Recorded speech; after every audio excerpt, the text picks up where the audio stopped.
As sex accusations flood social media, lawyers gear up for suits. San Francisco, social media has overflowed with sexual misconduct allegations during the last few weeks. The 450-word post that Melanie Kohler put on Facebook probably had the shortest life, a few hours.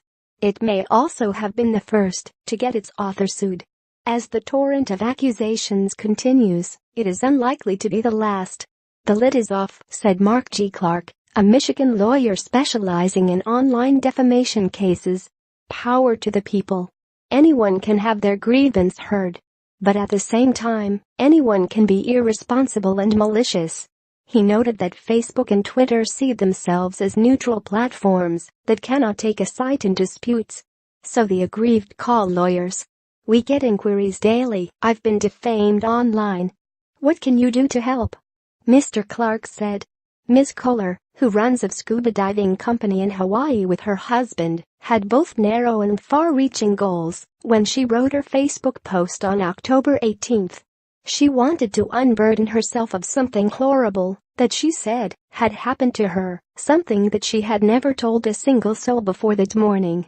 Describing a drunken night about a decade ago, she wrote about Brett Ratner, a Hollywood producer and director. "Brett Ratner raped me," Ms. Kohler wrote on Facebook. "I'm saying his name. I'm saying it publicly." She was inspired by the national uproar over sexual harassment, but did not really think about joining that larger conversation. The post was intended for her family and friends, and they responded immediately. "I was feeling really loved and supported," Ms. Kohler said in an interview. But such is the nature of Facebook that others quickly read it as well, including an associate of Mr. Ratner's. His attorney, Martin Singer, called before lunch. "I was totally caught off guard," Ms. Kohler said. Accounts of what happened next differ. Mr. Singer said that he had spoken to Ms. Kohler in a cordial, non-threatening tone and that she had agreed that the post was fabricated.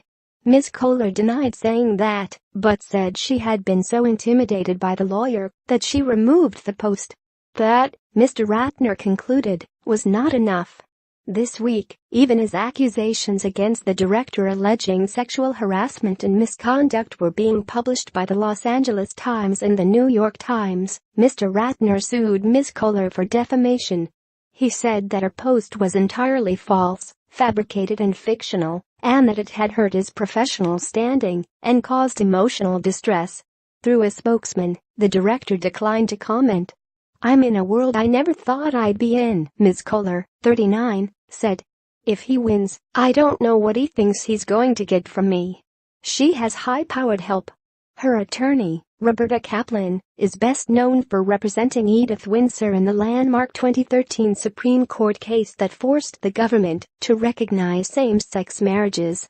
Ms. Kohler wrote in the Facebook post that the incident happened in 2004 or 2005, but now says it happened a few years later. At the time, she was doing marketing for a now-defunct startup energy drink in Los Angeles. She said she had met Mr. Ratner at a club and had gone with him to his friend's house. "He forced himself on me after I said no and no and no again," she wrote in the Facebook post, which was reviewed by the New York Times. "There were only two people there, Brett Ratner and Melanie," Ms. Kaplan said. "No other witnesses. One is telling the truth, and one is not. So the question is, why is Melanie going to come out with it now, other than with the goal she has to help other women and to make sure Brett Ratner or anyone else is unable to do this again?" Mr. Ratner's suit may not only be the first, it might also be something of a test case for the whole concept of pushing back in court. To the extent the suit draws attention to accusations that might have gotten little publicity without corroboration, it may backfire on the director and set a precedent that others are reluctant to emulate.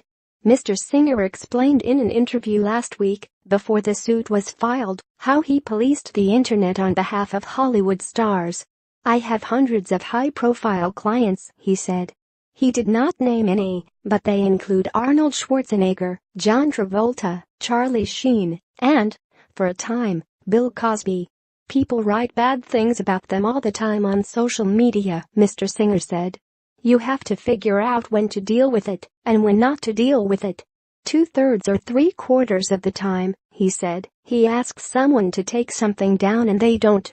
I reach out, they give me the finger, he said, and say, I'm not doing anything.